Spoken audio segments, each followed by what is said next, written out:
O assunto dessa aula trata-se sobre controladores, controladores industriais, mais especificamente o controlador P&D, com as ações proporcional, integral e derivativa.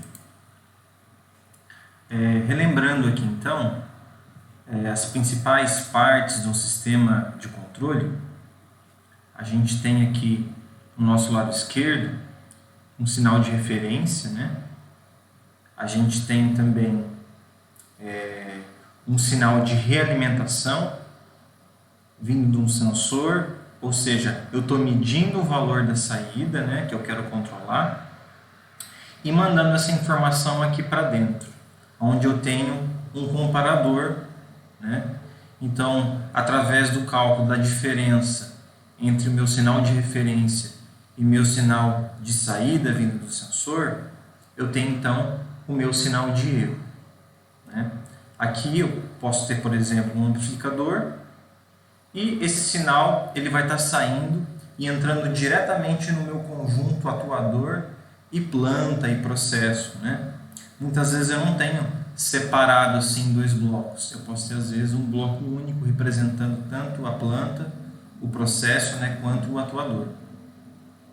Aqui também, destacado aqui em vermelho, a gente tem um controlador automático, né? Nesse caso, a gente tem como entrada desse controlador o sinal de referência e o sinal vindo do sensor. E esse erro ele é calculado dentro do meu controlador. Esse é um tipo de estrutura. Eu também posso ter o valor desse erro calculado de forma externa do meu controlador. Aí eu teria como elemento de entrada simplesmente o valor já do erro calculado. Tá? Então esse é um típico sistema de controle. Qual que é o objetivo, então, principal do sistema de controle? É manter o meu sinal de saída, né, a variável que eu estou controlando, o mais próximo possível do meu sinal de referência, mantendo então as características tanto transitórias quanto de regime permanente desejadas.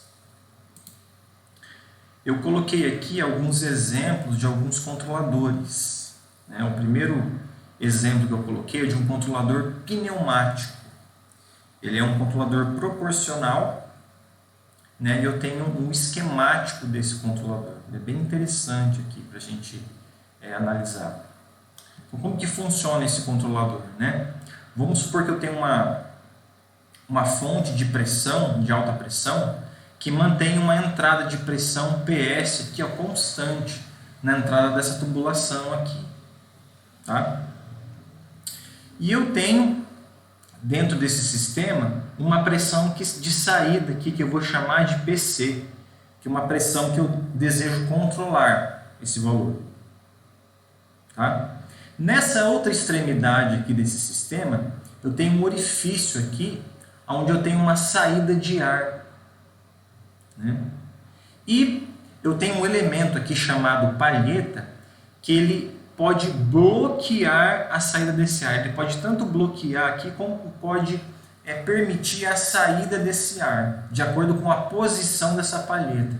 Eu chamei aqui de posição X, né? Então, como que funciona esse sistema aqui, ó? Vamos supor que eu aplique uma força E aqui, ó, e puxe essa palheta e essa palheta encoste aqui nesse orifício, restringindo completamente a saída de ar por esse orifício. Então, o que vai acontecer? Todo o ar que for entrar aqui, por essa tubulação, ele vai sair aqui totalmente pela minha saída PC. Então, nessa configuração onde eu tenho o valor desse X aqui igual a zero, eu tenho a máxima saída de pressão aqui, ó, do meu sistema. Tá? Se eu pegar essa palheta aqui e colocar um valor bem alto para ela, fazendo com que todo o ar aqui ele possa sair por aqui sem ter nenhum tipo de restrição aqui nesse orifício, eu vou ter uma saída também de ar aqui PC, que eu vou ter, chamar ela de saída mínima, a pressão mínima aqui. Bom, então, de acordo com a posição X dessa palheta, eu posso então controlar o meu valor de pressão de saída. Então, quanto mais eu aproximo essa palheta aqui do orifício, maior fica o valor dessa pressão. E quanto mais distante essa palheta fica do orifício, menor é o valor dessa minha pressão. Então, é uma forma que eu tenho de controlar a pressão de saída, simplesmente alterando a posição aqui, a posição que eu chamei aqui de X. Ok? Esse elemento também ele é um sistema que possui uma retroação. Onde é que está a retroação desse sistema? Está aqui embaixo. Eu tenho um conjunto aqui chamado de flange e haste. Como que funciona esse sistema aqui? Vou explicar para vocês. Vamos supor que eu tenho uma perturbação aqui nesse sistema, e essa pressão da fonte aqui, acontece uma redução de pressão. Aqui, algo indesejado aqui que aconteceu no sistema. Estou chamando de distúrbio. E vamos supor que eu queira manter o valor dessa pressão PC constante. O que vai acontecer? Se essa pressão PC ela diminuir, já que a minha pressão de entrada ela diminuiu, o que vai acontecer aqui? Essa pressão que está vindo para cá e entrando na minha flange, ela vai fazer com que essa flange ela desinfle. Então ela vai murchar um pouquinho aqui, ó, e vai deslocar o valor dessa haste aqui, reduzindo então o meu valor de X. Então, o que vai acontecer? Essa pressão vai cair, a pressão PC vai cair, automaticamente essa haste vai ser deslocada para a esquerda e o valor do X vai ficar menor, fazendo com que essa saída de ar aqui seja restringida. Tá? Seja restringida.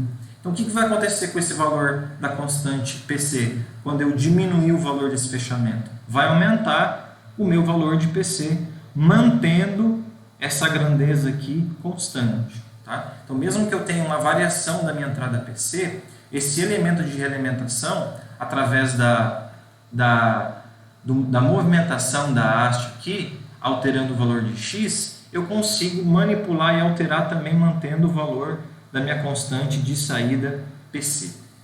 Tá? Então, tenho duas formas de controlar essa saída. Através da flange ou através da aplicação de alguma força aqui na minha palheta. Tá? Então, esse aqui é um controlador pneumático proporcional. É um esquema básico aqui só para a gente entender, né? De maneira simples. O outro controlador que eu trouxe aqui para vocês é o controlador hidráulico. Tá? Ele é um sistema de amortecimento. Então, é um amortecedor viscoso aqui o nome desse sistema. Para que serve então o sistema amortecedor? A gente tem um exemplo clássico aí do amortecedor de um carro, né? Então, se eu passo com o carro num buraco, em alguma ondulação, num quebra-mola, a tendência é eu amortecer o valor desse impacto, né? Então, para a gente entender um pouquinho o comportamento desse controlador aqui, cujo objetivo é amortecer o meu sistema, vamos supor que eu tenha aqui, ó, um deslocamento abrupto aqui dessa haste aqui, ó, fazendo deslocar esse êmbolo aqui, ó, né? Vamos supor que eu dou um valor de degrau de deslocamento aqui. Então a minha posição X aqui, como se eu aplicasse um degrau aqui, ó, X, tá?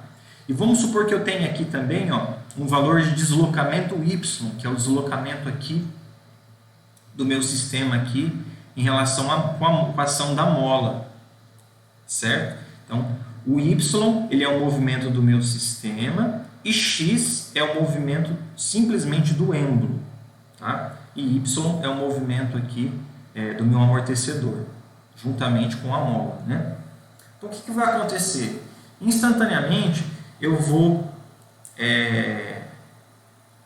deslocar esse êmbolo aqui para a direita, certo? Se ele receber um deslocamento X aqui. Quando eu desloco esse êmbolo para a direita, o que vai acontecer com essa pressão P1 aqui? Ó? Ela vai aumentar, né? Aumentando essa pressão P1, o líquido, né, o fluido vai tender a sair aqui por essa tubulação, passar sobre esse elemento de restrição aqui. Isso aqui é um elemento onde existe a dissipação de energia, né, desse sistema. Então vai passar esse fluido por essa válvula aqui, por esse elemento, e ele vai entrar nessa outra câmara que vai ter uma pressão P2 diferente dessa pressão P1. Né?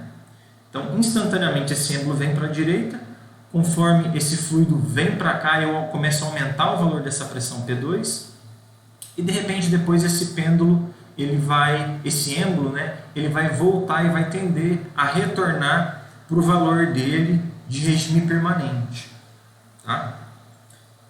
Estando em equilíbrio, então, tanto a pressão P1 igual à pressão P2. Daí o sistema vai estar em equilíbrio aqui, né, com o êmbolo parado de forma, né, estática. Certo? Então, vamos ver o que aconteceu com o valor do meu Y aqui. Né? Apesar do meu X ter tido um deslocamento bruto, mas o meu sistema amortecedor aqui, ó, representado pelo deslocamento Y desse sistema, ele vai ter um comportamento bem mais macio, né? Então, eu consigo, então, vai ter uma certa oscilação aqui. Esse gráfico aqui, ele está com um comportamento super amortecido, né? Na verdade, ele vai vir simplesmente vai amortecendo a resposta, vai amortecendo o valor do degrau, até ele retornar e voltar aqui para a condição de regime permanente, onde o Y é igual a zero. Tá? Então, isso aqui é um sistema de amortecedor, de amortecimento. Tá? Um outro exemplo que nós temos aqui bem interessante é o controlador auto-operado. O que é isso? Né? Isso aqui é um controlador que ele não necessita de uma energia externa, ele retira toda a energia que ele precisa, ele retira do próprio sistema. Tá? Então, por exemplo, eu tenho um sistema aqui que é uma válvula redutora de pressão. Dentro desse sistema aqui, eu tenho um elemento de medida e eu já tenho o atuador também integrado, tudo dentro da mesma peça. Às vezes é difícil a gente olhar aqui e conseguir identificar cada coisa, né? Mas vamos analisar essa peça aqui. Vamos supor então que eu tenho um fluido entrando aqui, ó, pela esquerda, e ele vai passar aqui, ó, pelo obturador, tá? Então, se esse obturador aqui ele abaixar, ou seja, se essa mola aqui ela esticar, né, isso aqui vai fazer uma força aqui nesse obturador aqui, né? E ele vai abaixar esse valor, fazendo com que o fluido passe aqui do ponto de entrada para o meu ponto de saída. Ok? Então, se eu fechar aqui esse orifício aqui, né, eu não tenho nenhuma passagem de fluido. Se eu abrir aqui, eu vou ter a passagem máxima do fluido. É claro que ele nunca vai passar 100% aqui, porque eu sempre tenho uma perda de energia aqui. Tá? As válvulas em sistemas hidráulicos se comportam como se fossem resistores em sistemas elétricos. Né? Então, são elementos que a gente dissipa energia, a gente perde energia aqui nesse sistema. Né? Então, como que funciona? Eu tenho esse fluido entrando aqui e ele está entrando dentro desse diafragma aqui. Ó. Então, vamos supor que eu tenha bastante pressão aqui nesse diafragma. O que vai acontecer aqui com o valor dessa mola? Esse diafragma vai tentar empurrar essa mola aqui, que ela tem uma constante K, que ela exerce uma força aqui, né? Então vai tentar empurrar essa mola aqui para cima, fazendo com que esse obturador ele se feche aqui, reduzindo então a entrada de fluido aqui, né? Reduzindo a pressão de saída aqui. Certo? Então, de acordo com a constante K que eu tenho dessa mola, eu consigo então fazer o ajuste de quanto que eu quero de pressão aqui na minha saída. Então, se eu pegar aqui, por exemplo, e pegar esse elemento aqui e alterar, é como se eu estivesse alterando o valor da minha constante da minha mola aqui, esse ponto de ajuste. Tá? Então, aqui eu consigo controlar, então, através da força da mola, qual que é o valor de pressão que eu tenho na saída da minha válvula. Né? Então, são elementos aí bem interessantes. Aí. Analisando agora sobre a perspectiva da engenharia eletrônica, que é mais o foco aí do nosso curso, né? A gente pode também construir um controlador. Nesse caso aqui a gente tem um exemplo do controlador PID ativo. Por que ativo? Porque eu tenho amplificadores operacionais aqui nesse circuito, né? Então, se eu fizer uma combinação entre amplificadores operacionais, resistores, capacitores, eu consigo então construir uma configuração, né, e consigo construir então um controlador. Nesse caso eu vou ter como entrada, né, desse controlador o meu valor de erro do meu sistema, e na minha saída aqui eu vou ter o meu sinal de controle que vai ser utilizado, vai ser mandado para o meu atuador, para a minha planta. Tá bom? A gente comentou aqui, né, sobre esses controladores analógicos, né? Mas também existe os controladores digitais, né? Controladores discretos. A gente vai ter uma disciplina específica só sobre isso, tá? Mas já adiantando algumas informações para vocês, tá? Então aqui a gente pode ter esses equipamentos, né, que são muito utilizados aí na indústria. Eles têm uma vantagem muito grande em relação aos controladores analógicos, né? Tem as vantagens e desvantagens, mas a grande vantagem aqui é que se eu precisar mudar algum parâmetro, algum ajuste desse controlador, basta eu ir na minha IHM aqui e alterar o ajuste desse parâmetro. Agora lá no meu controlador analógico, eu vou precisar fazer o quê? Eu vou precisar ir lá e mudar algum componente físico, né? Então é bem mais complicado, bem mais difícil para eu precisar ficar alterando, tá bom? Então vamos olhar aqui, ó. Isso aqui eu retirei do próprio fabricante, tá? Isso aqui é um exemplo de um controlador PID, um regulador de tensão, modelo Unitrol 1000, da fabricante ABB, tá? Então esse aqui eu tirei lá do datasheet desse equipamento. Que equipamento que é esse? Ele é um controlador que é utilizado para fazer o controle de tensão de geradores. Tá? Então, aqui embaixo eu tenho um esquema aqui de um controlador PID. Tá?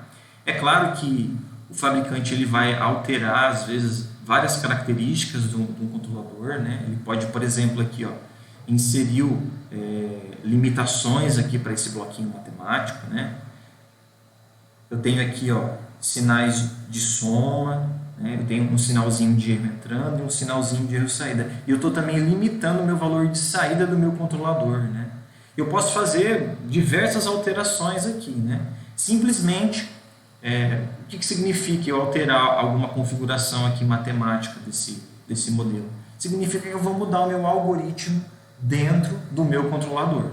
Tá? Isso aqui vai ser tudo programado, né? Via programação. Ok? Então eu tenho um exemplo aqui de um controlador industrial que a gente utiliza.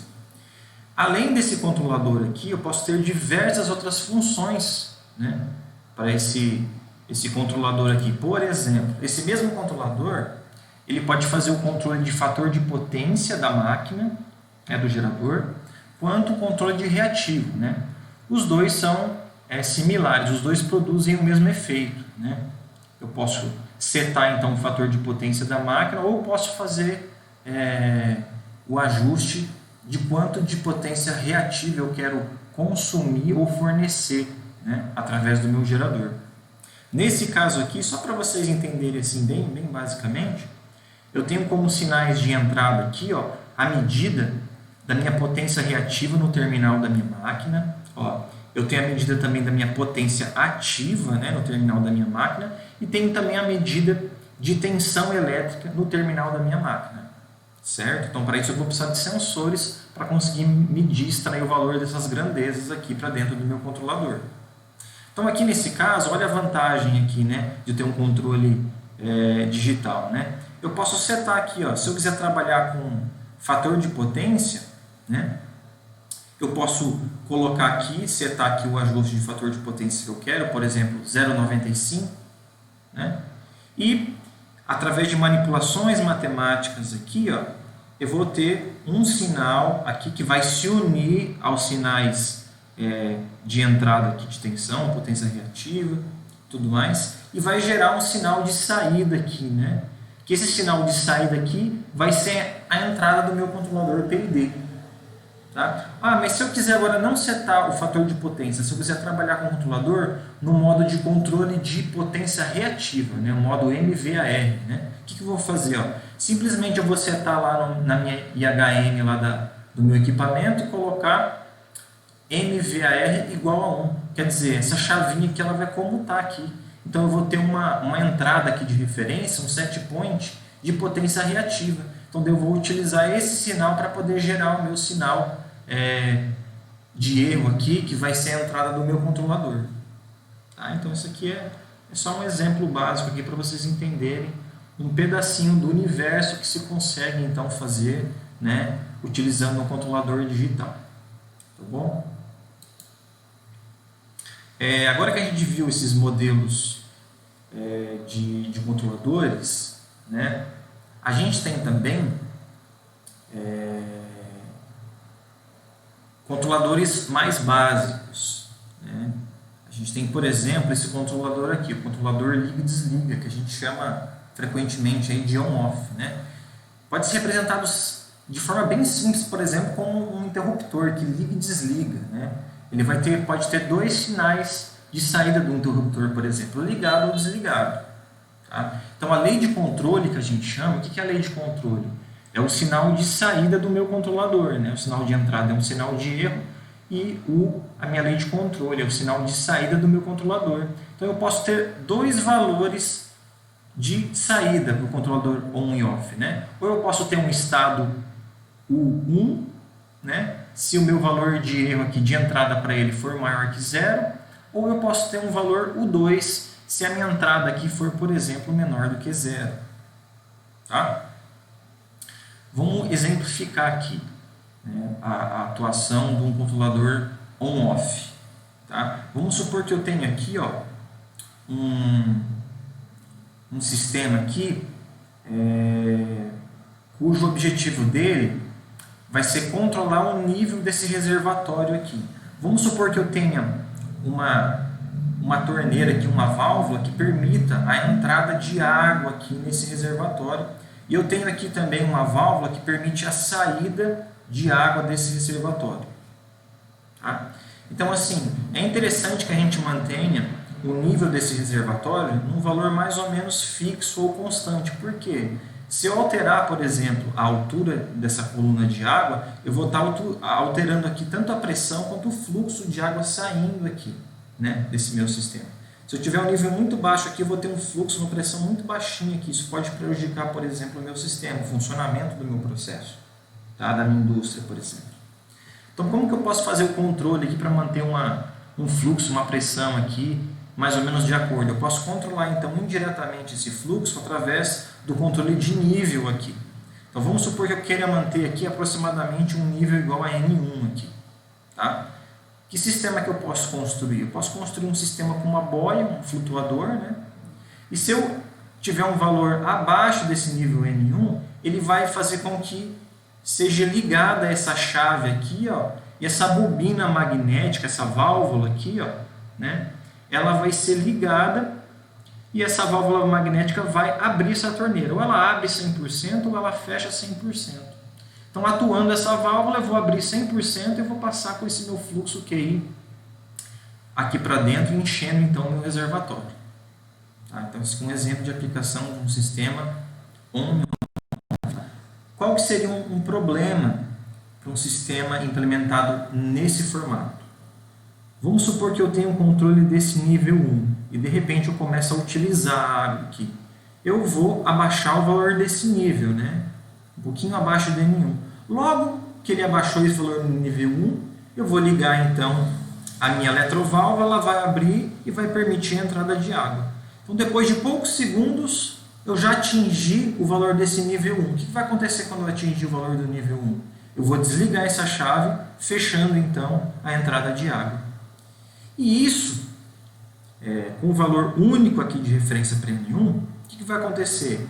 Toda hora vai ficar ligando e desligando, ligando e desligando, ligando e desligando esse meu sistema aqui. Se eu tiver simplesmente um nível de controle para ser atingido aqui, né? Qual que é a desvantagem de eu trabalhar dessa forma? Eu posso ter um desgaste excessivo aqui dos meus componentes do meu sistema. Então, eu não posso ficar ligando e desligando ele toda hora. Então, qual que é uma maneira que a gente utiliza para poder melhorar esse aspecto? A gente utiliza então um controlador on-off com um intervalo diferencial. A gente também chama isso aqui de esterese. Tá? O que significa isso? Significa que eu posso ter, por exemplo, um nível 2 aqui. Vamos supor que esse nível desse reservatório, quando ele atingir o nível 2, eu vou abrir aqui essa válvula para permitir a entrada de fluido. E somente quando esse fluido atingir a altura N1 é que eu vou desligar então. Opa, deixa eu voltar aqui. É que eu vou desligar então a minha válvula aqui, minha torneira, né? Então eu vou ter um nível sempre flutuando entre o nível 1 e o nível 2 aqui. Eu vou evitar com que esse mecanismo fique acionando toda hora, a todo momento aqui. Tá bom? Então isso aqui eu preservo a vida útil dos componentes do sistema. Um exemplo muito clássico que a gente tem dentro da nossa própria casa é a geladeira, por exemplo, né? Na geladeira a gente tem um controlador on-off diferencial. Porque se ele não fosse diferencial, toda hora o motor da sua geladeira ia estar ficando ligando, desligando. Isso ia fazer com que o motor da sua geladeira, o compressor, se queimasse em pouquíssimo tempo. Tá? Outro equipamento da sua casa que você pode ver também, o ar-condicionado também funciona dessa mesma forma. Né?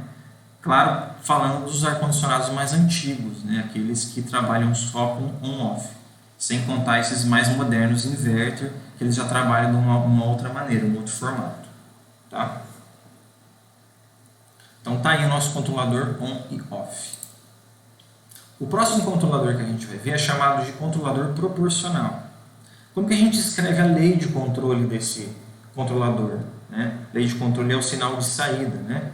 Então eu posso escrever como Kp vezes o meu valor de entrada dele, que é o valor de erro. Então eu posso dizer o quê? Que o meu sinal de controle ele é proporcional ao valor do meu erro. É assim que funciona o controlador proporcional. Se eu quiser representar essa equação aqui, essa função,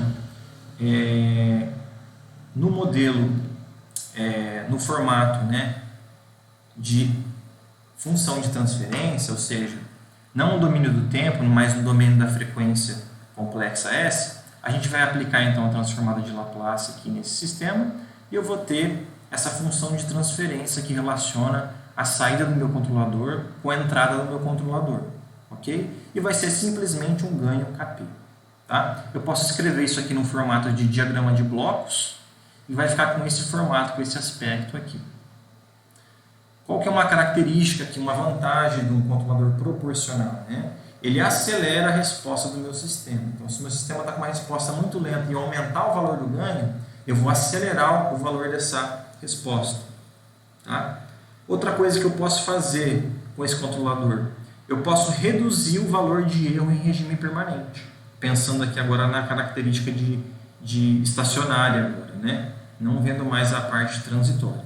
Então, o ganho proporcional, ele tanto altera a característica transitória do meu sistema, quanto também a característica em regime permanente. Tá?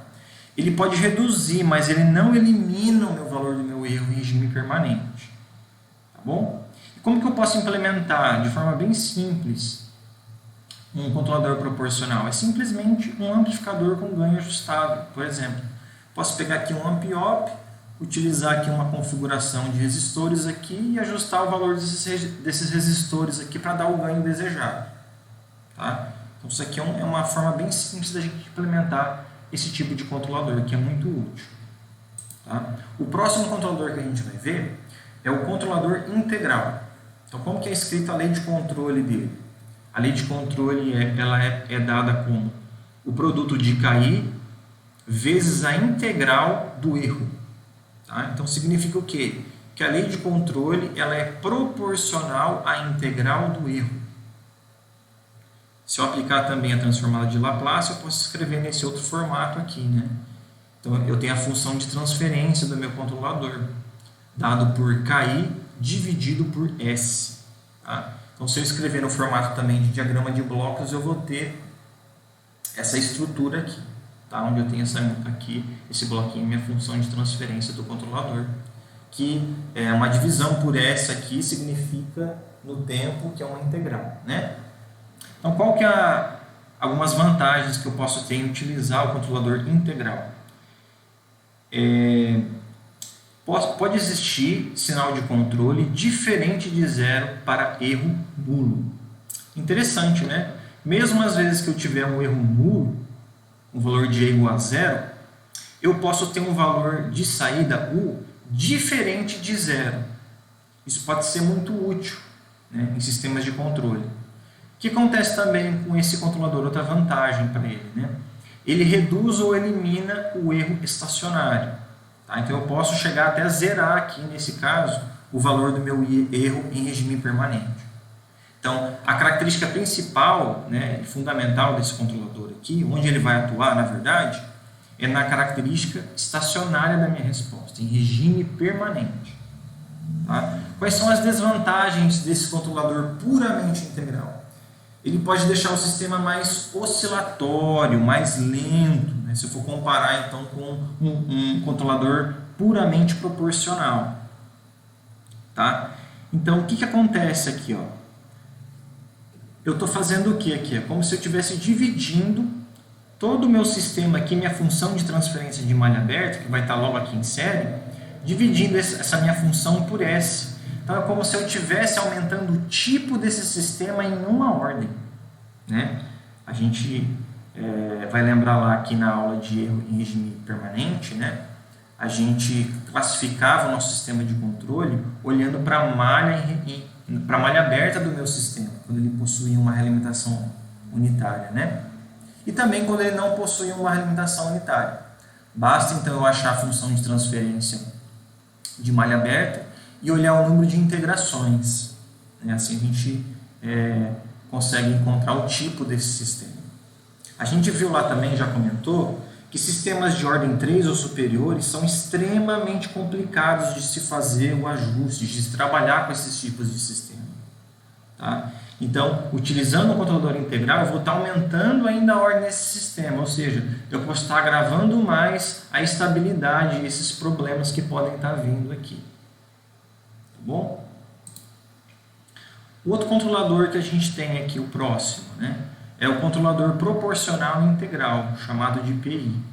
Então, aqui a lei de controle ela é proporcional ao erro, né, é uma parcela, mas é um sinal que ele é proporcional à integral do erro.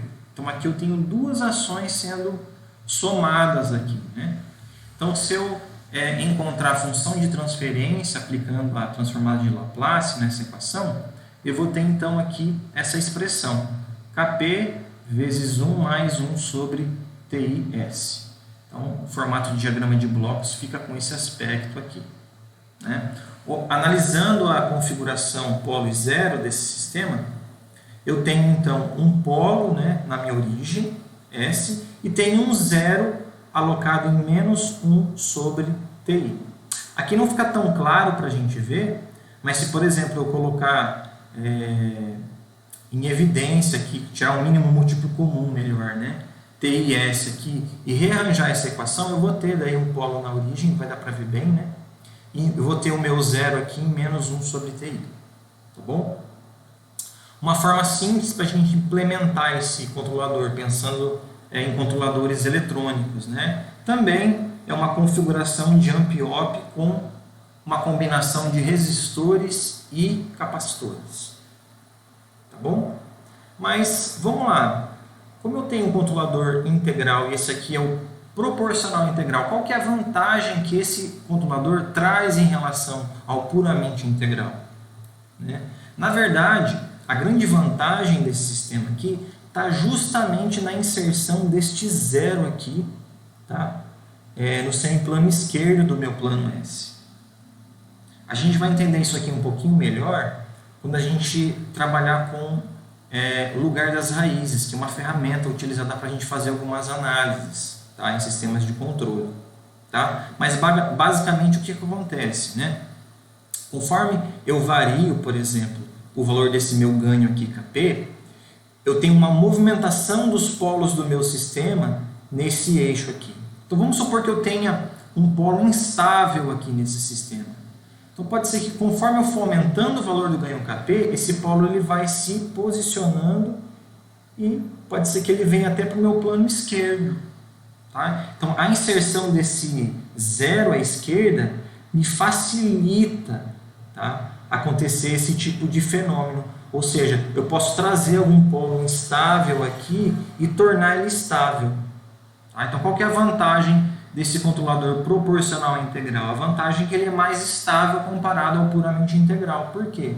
Porque ele possui um zero à esquerda. Tá bom? A gente vai entender isso aqui de forma mais plena quando a gente estudar lá o lugar das raízes. Então vamos lá, o outro controlador que a gente tem é o controlador proporcional integral, chamado de PI. Tá bom? Na verdade é o mesmo controlador aqui, né? É o PI, só que a gente vai definir aqui essas constantes que a gente não deu nome para eles ainda, né? A gente tem aqui o KP, que a gente chama de ganho proporcional, e TI é chamado de tempo integral. Então, se eu pegar esse TI, né, e fizer o inverso dele, eu posso chamar 1 sobre TI de taxa de restabelecimento. E ele corresponde ao número de vezes por minuto que a parte proporcional da ação de controle ela é duplicada. E ela é medida em repetições por minuto. Então, para a gente entender um pouquinho melhor o que significa isso, esse TI, né, basta a gente olhar para esse exemplo aqui embaixo. Aqui eu tenho aquela configuração onde eu tirei o mínimo múltiplo comum, né? Eu tenho aqui o meu zero e o meu polo aqui, do meu controlador PI, tá? E vamos supor que eu aplique um valor de erro em degrau unitário aqui, ó, dentro desse bloquinho. Então, esse sinal aqui vai ser um degrau unitário. Como que vai ser o meu sinal de saída, meu sinal no tempo, né? Se eu tivesse uma ação puramente proporcional, só o KP, eu teria uma saída desse tipo aqui, ó, ou seja, uma saída proporcional ao valor que eu apliquei de entrada.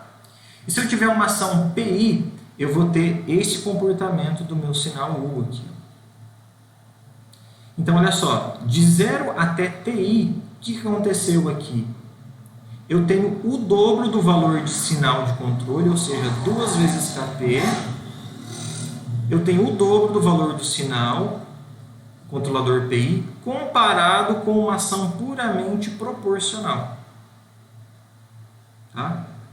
Então, para a gente poder definir essas constantes, que a gente pode alterar esses valores, tá? Tanto o KP quanto o TI, eles são ajustáveis nesse meu controlador. Tá bom?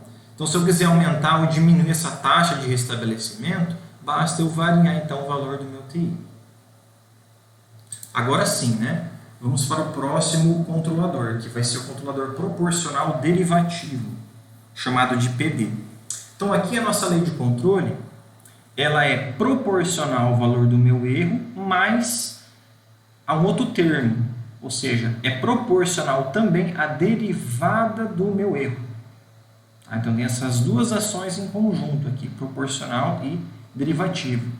Se eu aplicar aqui a transformada de Laplace, eu consigo achar então a minha função de transferência desse meu sistema, e eu tenho a representação no formato de diagrama de blocos aqui. Como que fica então a configuração de polo e zero desse controlador?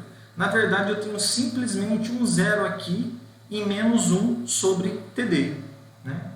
Então, a estrutura desse controlador aqui me gera somente um zero à esquerda. Tá bom? No meu plano complexo aqui. Como que eu posso implementar isso aqui utilizando um controlador eletrônico? Basta também eu utilizar amplificador operacional, resistor e capacitor, fazendo uma configuração desse tipo aqui. Tá bom? Mas vai ficar uma pergunta aí, professor. O senhor pulou diretamente para controlador proporcional e derivativo. E o controlador puramente derivativo só, sem o proporcional? Por que a gente não utiliza ele? Vamos pensar um pouquinho aí. O que vai acontecer se eu tivesse um controlador puramente derivativo? Ou seja, eu tivesse só essa parcela aqui e não tivesse essa parcela. Quando que seria efetivo esse meu controlador? Ele só ia ser efetivo, só ia resultar num sinal de controle quando existir a derivada do erro. Ou seja, se o erro entrar em regime permanente, o valor de saída do meu controlador ele seria zero, seria nulo. Então, seria um controlador que ele seria efetivo somente no instante transitório. Quando esse sistema entrasse em regime permanente, com um erro constante, essa série de controle seria nula, ele não teria mais ação nenhuma sobre o meu sistema. Então, por isso não é útil a gente utilizar. Eu poderia construir um sistema e colocar-se puramente derivativo? Poderia, mas não é usual, tá? Justamente porque ele só vai ter ação simplesmente no período transitório e não vai alterar nada a minha característica em regime permanente, né? Então, o sinal dele vai ser zero, né, em regime permanente. E às vezes a gente quer manter um sinal de controle também para quando o erro ele for um valor constante, né? Então vamos lá. Esse controlador então ele tem uma característica antecipativa. O que é isso?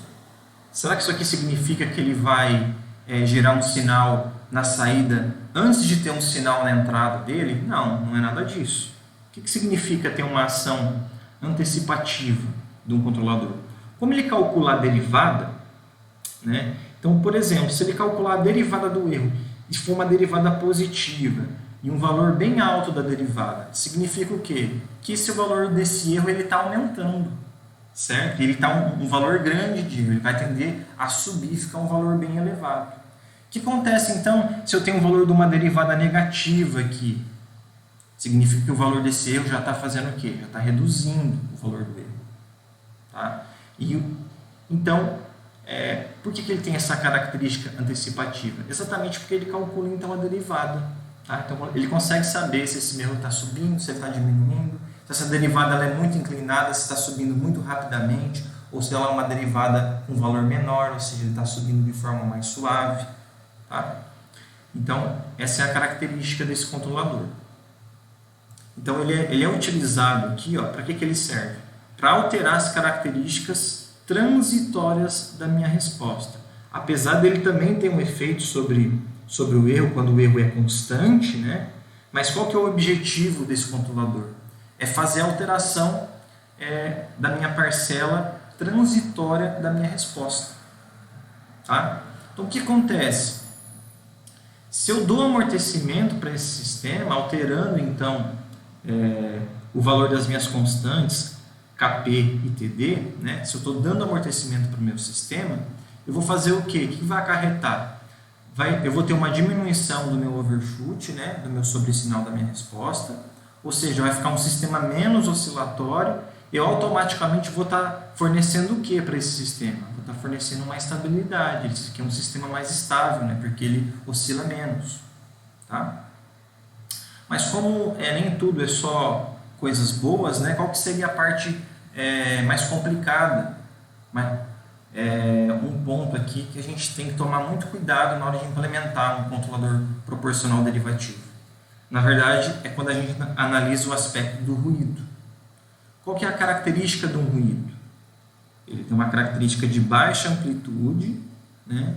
E uma frequência bem alta desse sinal.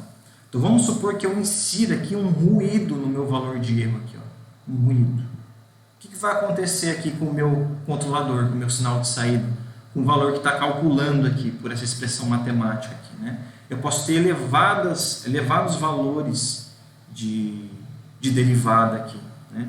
Eu posso ter um valor de ruído bem pequenininho, eu posso estar muito próximo, né, até do meu valor de referência, do valor que eu queria, mas eu vou ter um ruído ali atrapalhando e calculando essa derivada, ficando praticamente maluca aqui, né? Sendo positiva e negativa de uma forma muito rápida, de acordo com a taxa de variação do meu ruído. Então, é algo que para fazer a implementação desse controlador na prática, ele é mais complicado, ele é mais delicado, né? Ele é muito suscetível a ruídos. Tá bom?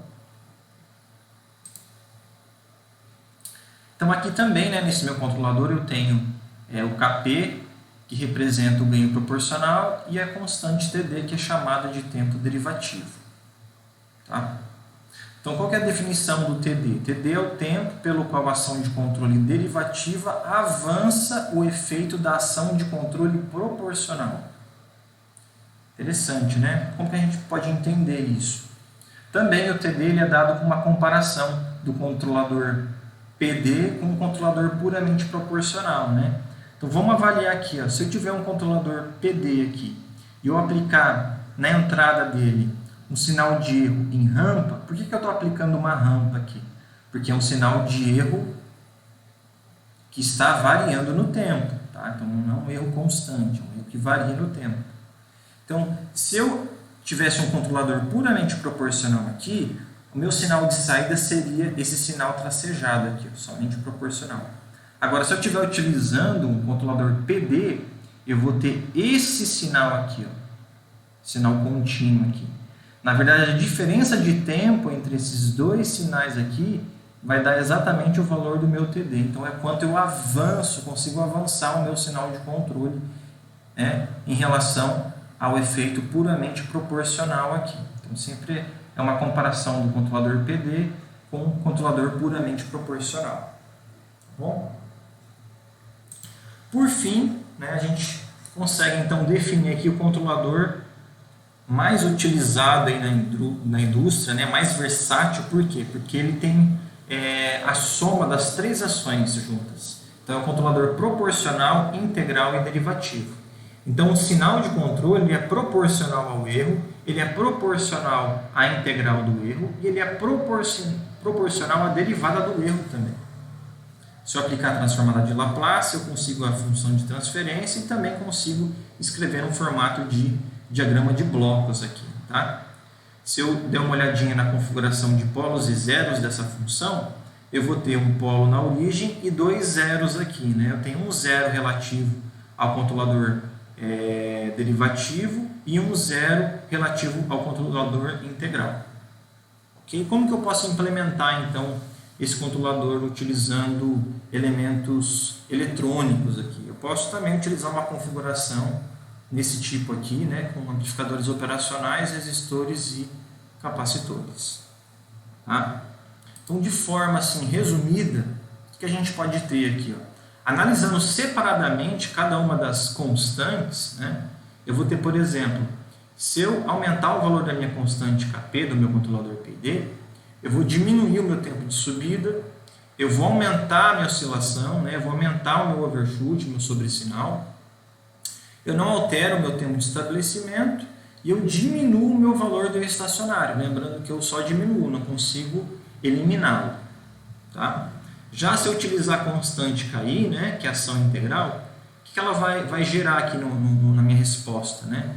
Ela vai tender a diminuir, né, meu tempo de subida, aumentar o meu overshoot, aumentar o meu tempo de estabelecimento, mas contrapartida eu elimino aqui o meu erro em regime permanente.